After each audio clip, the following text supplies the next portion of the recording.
Jhana is concentration, one-pointedness of wholesome mind or wholesome one-pointedness is called jhana. Jhana has its own factors.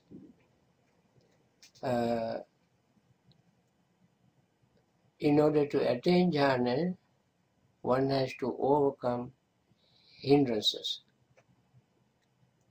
like greed, anger, sleepiness and drowsiness, restlessness and worry, and doubt. When these are called 5 hindrances, they are called hindrances because they hinder, they obstruct the gaining of concentration. Therefore, one has to overcome them in order to attain jhanas. When these are overcome, they actually are held at bay, not totally completely destroyed. However, in their absence, jhanic factors arise.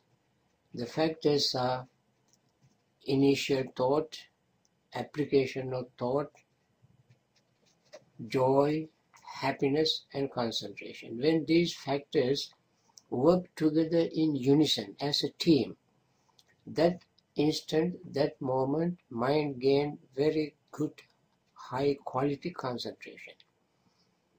And that high quality concentration,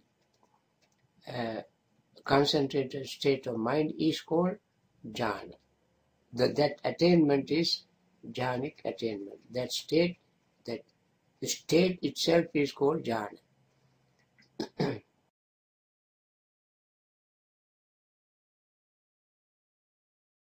Anybody can attain jhana, provided the person has time and is dedicated to the practice and do it regularly, consistently in sitting posture.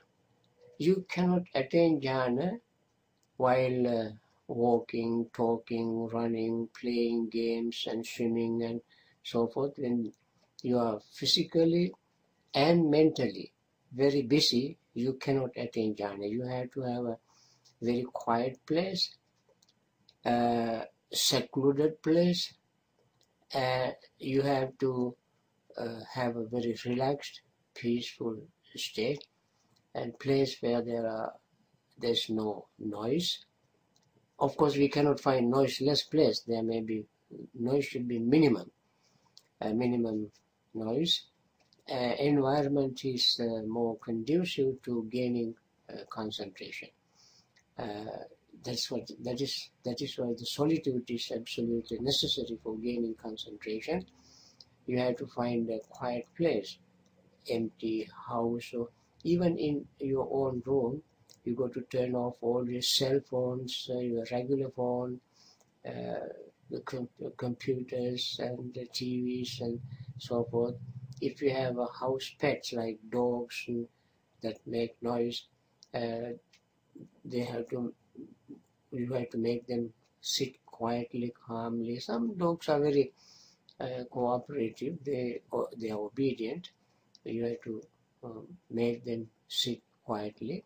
So you have to create meditative atmosphere, quiet, peaceful atmosphere, and then sit in a comfortable posture. Among comfortable posture, the best, of course, is the lotus posture, which is called diamond posture. Once you sit in that posture, you have to close your eyes and focus. You have to make a sort of a contour survey of your body to see, to become aware of where the body, where the head is, where the shoulders are, how straight the body is.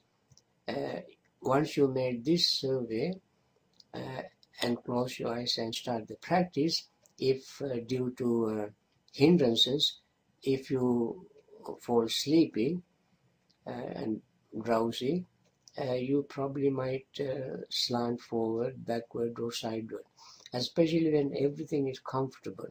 Cushions are comfortable, room is air conditioned, there's no noise, and your posture you have adjusted.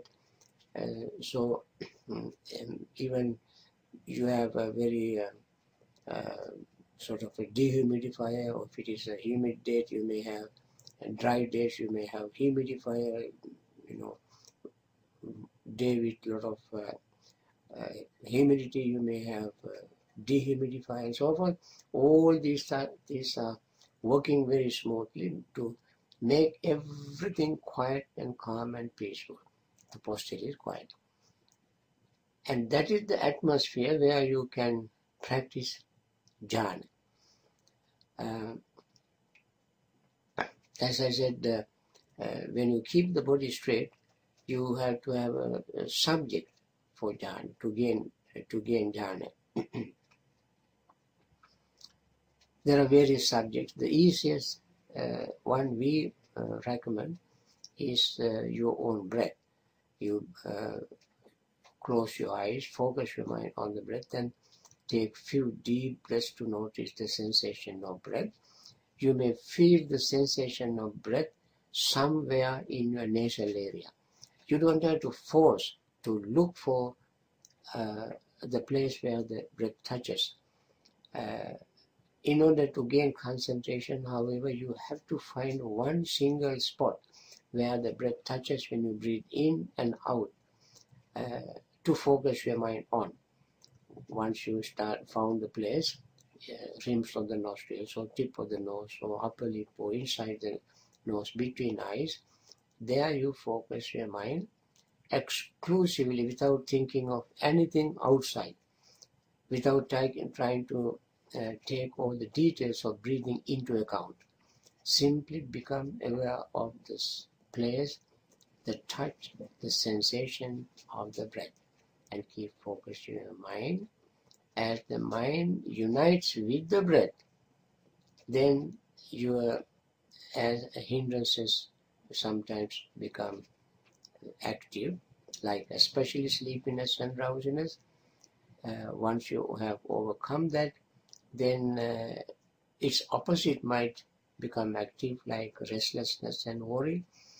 When you overcome that, then sometimes greed or desire, clinging, can arise in your mind. If you manage to overcome that, anger or resentment can arise in your mind. When you have overcome all of them, you may still have certain doubts. You overcome them. Overcoming these hindrances also become easier when you assume a comfortable posture. And then initial thought arises. Initial thought is the thought of friendliness, compassion, and letting go.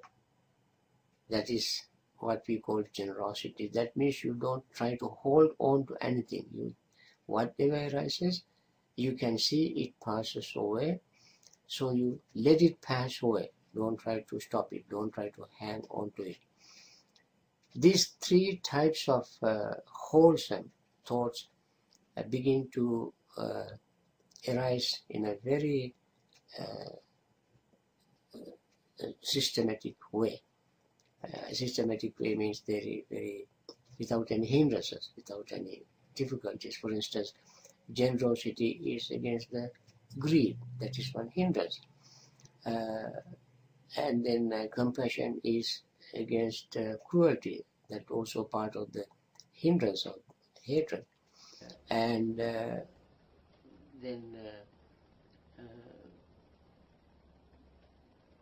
non-cruelty or compassion arise against as cruelty. So these are the beautiful thoughts that begin to activate at that time when everything is calm. You feel letting go of everything. You have very compassionate feeling towards all living beings. You will have a very friendly feeling for all living beings. And that's a wonderful experience in order to gain concentration. Then it remains in the mind. That's called sustained thought. Then, because of their presence in the mind for a certain period of time, you experience joy. And when joy increases by degrees, you gain happiness. When the happiness increases by degrees, becomes very strong. Happiness is contentment, settled mind, quietening, settling. Your satisfaction is expressed in happiness. Then you gain concentration. So on to gain concentration, you go to follow these steps, and once you gain this type of concentration, that attainment is called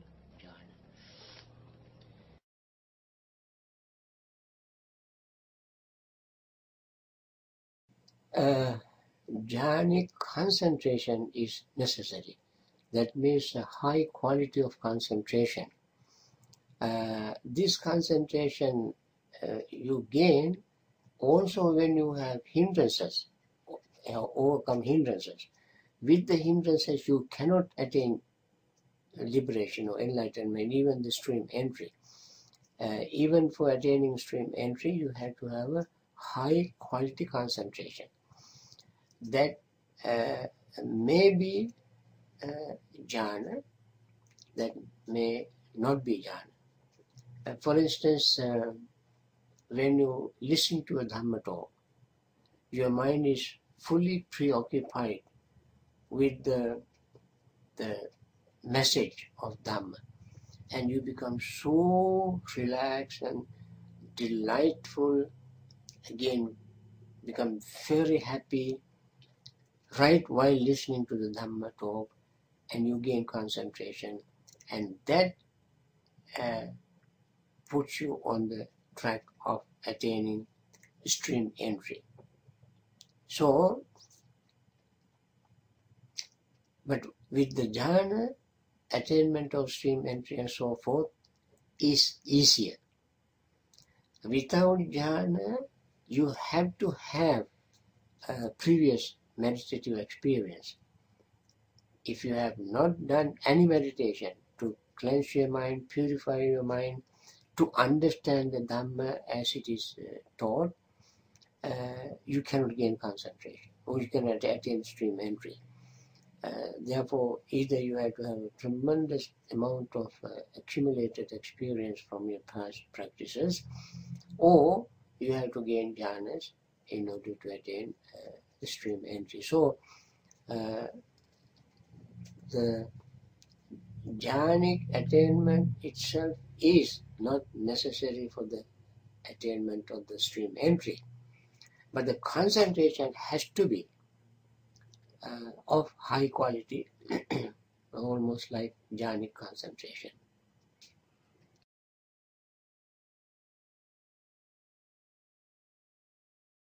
Yes, actually the right concentration is explained in terms of 4 jhanas. Yes. Right concentration. So there's a truth in it. Now, as I said, at least you have to have a jhanic concentration to attain stream entry. The jhanic concentration is samma samadhi. Samma, what you call last step of the Noble Eightfold Path, samma samadhi. Samma samadhi in the perfect sense, fullest sense, of course, is the attainment of 4 jhanas. Even to gain this high quality right concentration, high quality concentration without jhana, you have to follow the Noble Eightfold Path in order to gain right concentration. So after following the Noble Eightfold Path, you are ready for attaining a stream entry at the time when the mind is very highly concentrated. So it is, we have many examples in practical Buddhist life, lay people's life or monks' lives, who have listened to the Dhamma and attained enlightenment, a mystery mention, so forth. Like Vaya Daruchirya, Upali, Anya Kondanya, and so forth. While Buddha was giving the sermon, by the end of the sermon, they all attain stream entry, and even sometimes Arahanthood some attain. But they develop their mind, they have practiced Noble Eightfold Path so many times for so long, and now their mind is so clean and pure and strong and powerful. They have this quality of right concentration, of course, of at least the fourth jhanic concentration.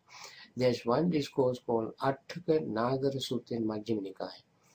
In that sutta, Venerable Ananda has pointed out or given instruction to Nagara, his name, to attain stream entry from the first jhana.